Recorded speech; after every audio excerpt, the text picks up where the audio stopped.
All right, since we're on the topic of paperwork, certainly somewhere in here we got to talk about money, paper. I mean, where does that fit into the mistakes you see being made? Well, it's always a taboo subject. Everyone's afraid to ask for money on a job. And I understand why. You don't want to walk into a job with your hand out, please pay me here. On the flip side of that, especially with the economic downturn that's going on your first meeting of this customer, assessing of the job, before you leave that job, whether it's set up or, traditionally we have a person sitting down with the customer explaining the steps like I talked about before. How we get paid is right in there. First of all, most people don't realize how insurance companies actually pay their claim. They don't realize that your restoration company could be getting paid direct, or they could be added on to the check, or that the deductible isn't added to that check. They just simply don't understand it. I mean, it's not uncommon to walk into a customer's home and ask them who their insurance is, and they don't even have a clue.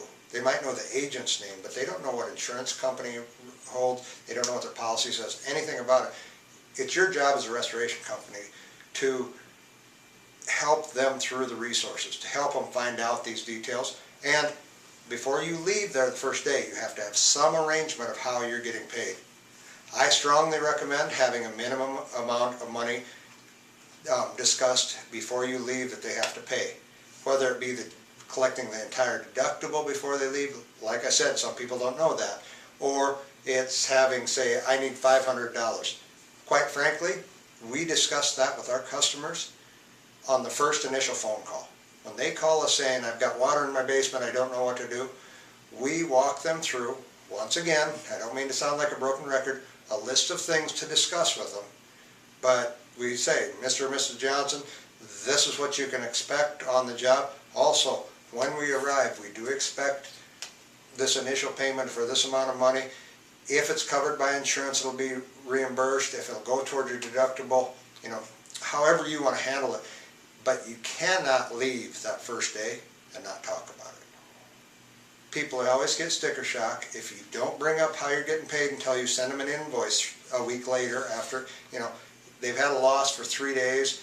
You get it dried down. It takes another 2 weeks to get the construction or put back together. 3 weeks later, they don't remember how dramatic it was back then. You've got to talk to them the first day and say, listen, I know it's a sensitive issue, but we need to discuss how we're getting paid. And I'm frank with customers. Mr. and Mrs. Johnson, I love taking care of people, but I wouldn't be here today if it wasn't for getting paid. They understand that. They have a job or they own a business. You just have to read the people, make it as, I don't like to have anyone get shocked when they get an invoice. And trust me, if you don't explain to them the services, explain to them what it's going to cost, explain to them the price of the equipment, they'll be shocked. Then they'll think you're ripping them off. Then they'll think you're taking advantage of them. You can't dig yourself out of that hole. Talk to them up front and find out how you're going to get paid. And don't be afraid, if you're not going to get paid that first day, to walk away. It's a business. You got to treat it like that. Good, I like it.